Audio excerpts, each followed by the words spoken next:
Have you ever wondered what makes some people incredibly effective in their personal and professional lives?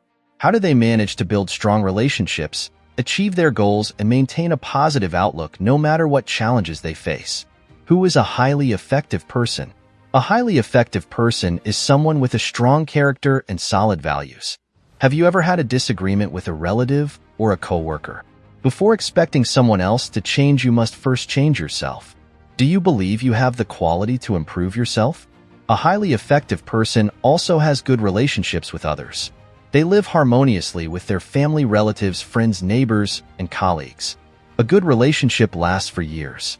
In this summary of the 7 Habits of Highly Effective People by Stephen Covey, we'll uncover the powerful habits that can transform your life and help you become a highly effective person. From being proactive and taking control of your life to fostering win-win relationships and continuously improving yourself, these habits have been proven to bring lasting success and fulfillment.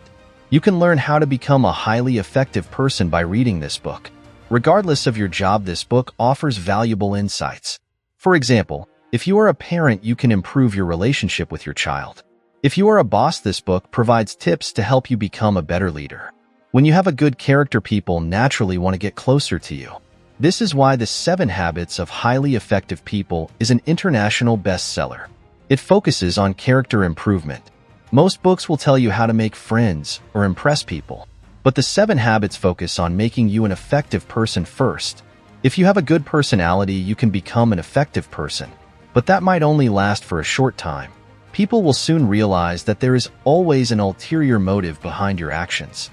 However, if you have a good character, it will stay with you for a lifetime. You will continue to influence those around you without even realizing it. But remember, you must start from within. So, are you ready to change? Will you become a highly effective person today? Stay with us till the end as we delve into each habit, providing you with practical insights and actionable steps that you can start applying today.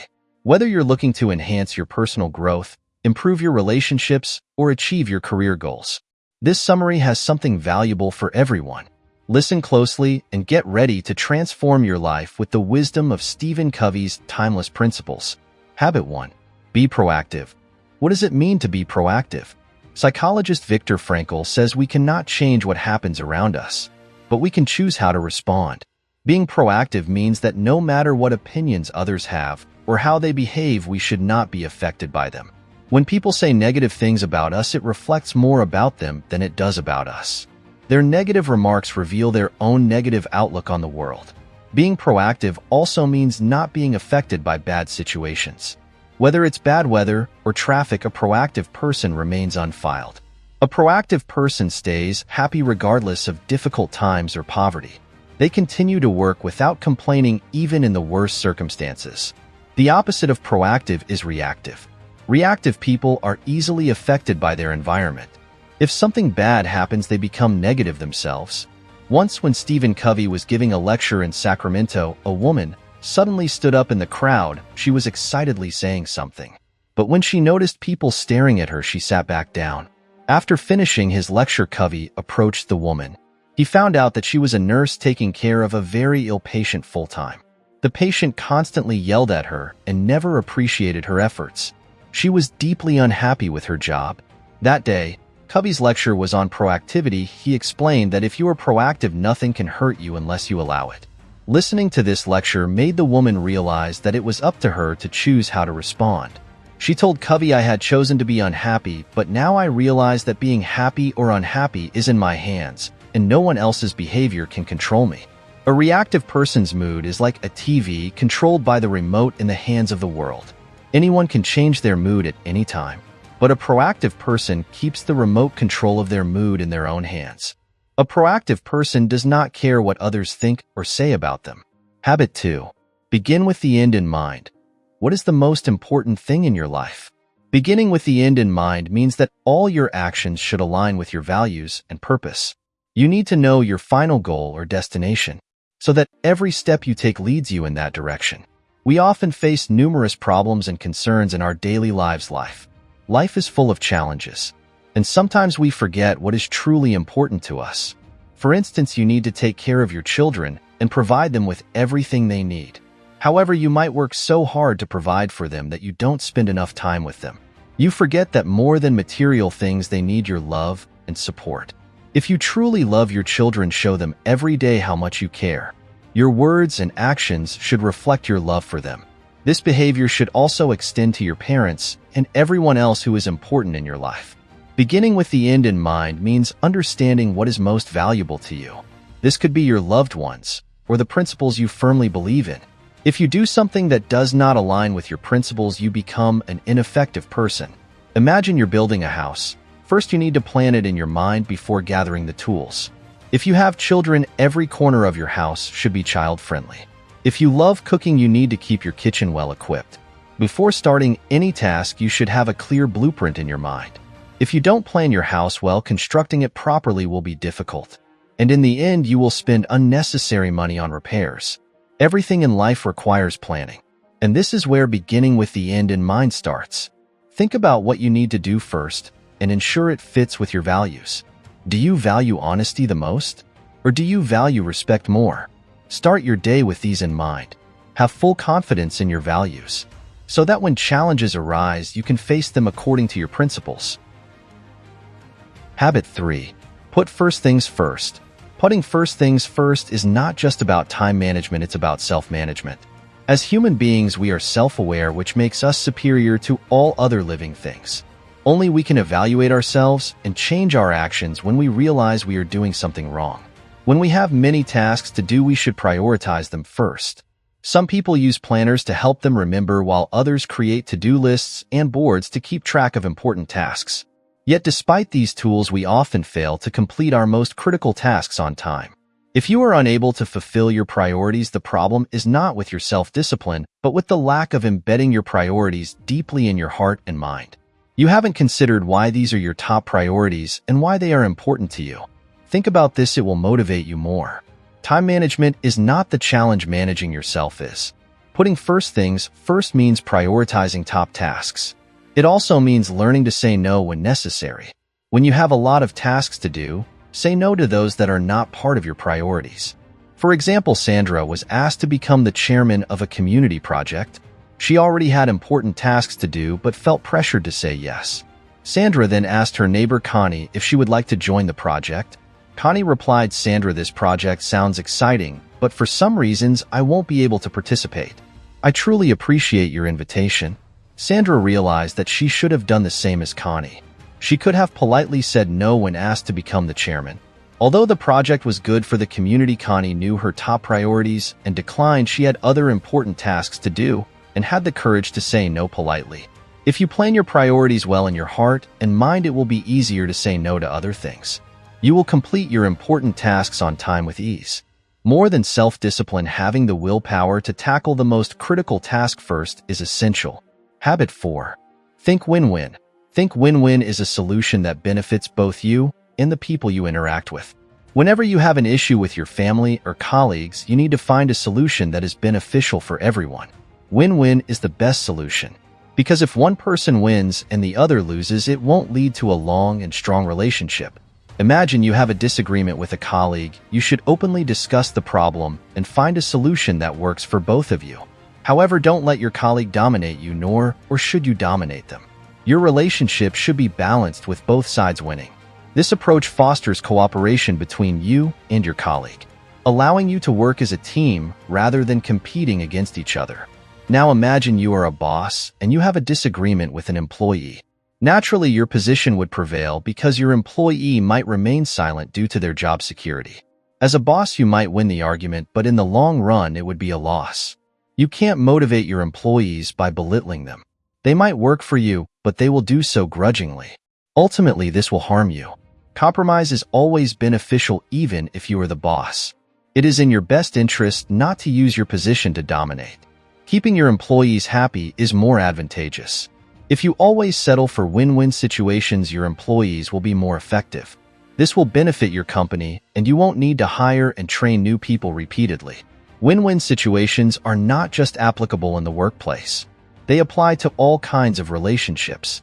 Whenever you have a disagreement with your partner, children, friends, or neighbors, think about win-win situations. You will see how love and trust grow in all your relationships. Habit 5.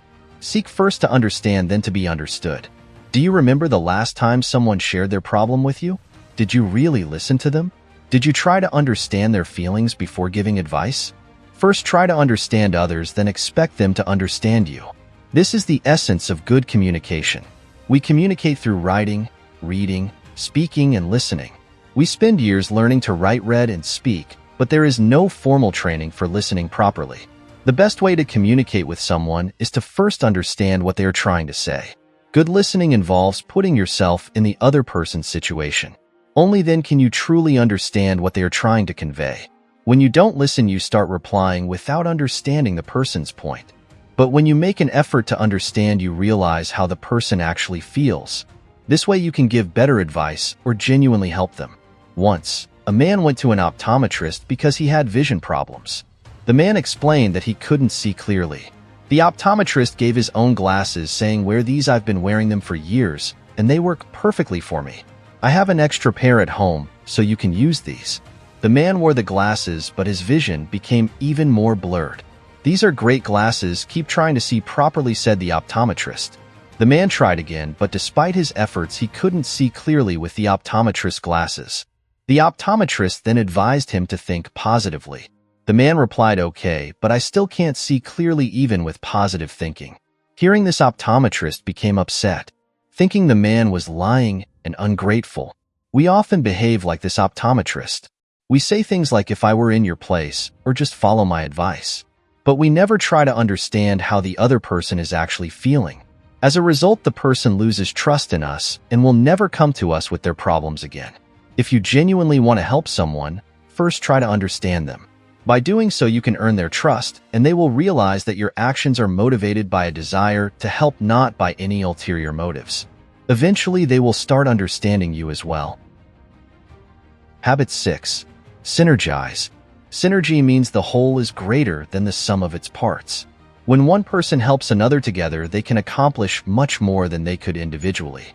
When a team member collaborates with another, they achieve far more than a single person could alone.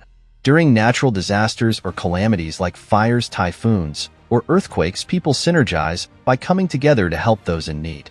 In such situations, they forget their differences. Challenging circumstances bring out feelings of cooperation, and everyone works together to survive. Synergy also means cooperation or collaboration.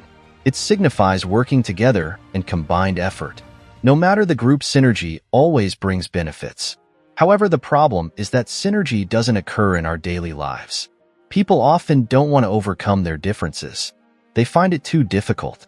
Everyone has a different point of view and way of thinking. We all see the world through our own lenses, which limits our perspective and thinking.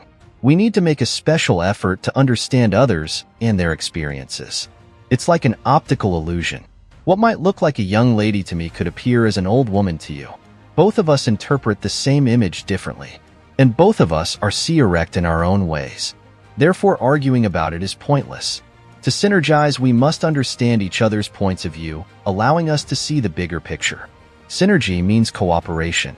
It means accepting differences and valuing each other's ideas. Don't try to prove that you are always right and the other person is wrong. Try to understand things from their perspective. This will only increase your knowledge without any downside. There are better alternatives than arguing.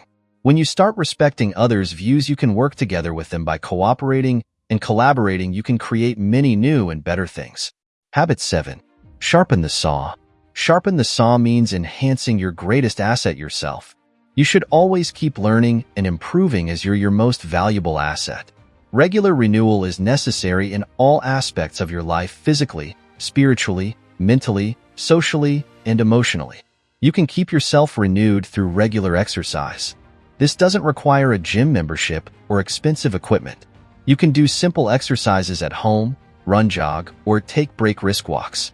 If you prefer not to exercise, you can engage in slow-paced activities and gradually see your body improve day by day. Similarly, you need to renew your spirit. There are times when you feel completely exhausted from daily challenges. To stay inspired, you can pray, listen to music, read books, or connect with nature. It's up to you to find what makes your spirit feel rejuvenated. Sometimes taking a break is essential to give yourself time to think and reflect. When we are young, our minds naturally stay active, but once school is over, we often find little time to read books or learn new things. However, learning shouldn't be limited to school. You can find ways to continue educating yourself even after formal education. Try something different from your daily routine. Challenge yourself to read at least one book every month. For those who are very busy and cannot find time to read, there are apps like Giggle that can help. Our social and emotional aspects are closely connected because our emotions are influenced by our interactions with others. Every day we have the opportunity to improve our relationships with others. This is why it is said, earn your neighbor love. If you are a kind-hearted person, you will live a long and happy life. Now, imagine you were walking in a forest and you see a man cutting a small tree. You notice that he is very tired, so you ask him how long he has been doing this. The man replies, "I've been at it for hours, and I am exhausted. This is hard work." You suggest that he take a break and perhaps sharpen his saw. You say, "I'm sure it will make your work faster." But the man refuses, saying he is too busy to take time to sharpen his saw. Just like a saw needs to be sharpened to cut effectively, we need to sharpen our assets to become more effective. You must take time to renew yourself. The tools you need for life are already within you, but they require regular sharpening. Your assets are your body, mind, and soul, and you should never forget to keep them sharp. Conclusion. You have learned the 7 habits of highly effective people. Habit 1 is to be proactive. Habit 2 is to begin with the end in mind. Habit 3 is to put first things first. Habit 4 is to think win-win. Habit 5 is to seek first to understand, then to be understood. Habit 6 is to synergize, and finally Habit 7 is to sharpen the saw. Habits 1, 2, and 3 will help you improve your character. Habits 4, 5, and 6 will enhance your relationships with others. And Habit 7 will help you maintain these qualities throughout your lifetime. Now practice applying what you've learned in your daily life. Whenever you find yourself in a difficult situation, try to be proactive. When you have a conflict with someone, aim for a win-win solution. Remember, a habit is formed through repeated actions. As Aristotle said, we are what we repeatedly do. Excellence then is not an act but a habit. So friends, this concludes the summary. Thank you for listening to our audiobook summary of the 7 Habits of Highly Effective People by Stephen Covey. We hope you found valuable insights and practical steps to apply the habits in your daily life. Remember, the journey to becoming a highly effective person starts with small, consistent changes. If you enjoyed this summary, please let us know by leaving a comment and liking the video. Your feedback helps us improve and bring more valuable content to you. Also, share which book you'd like us to summarize next.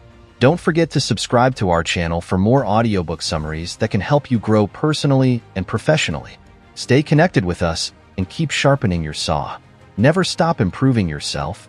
Thank you once again, and until next time, keep listening, keep growing.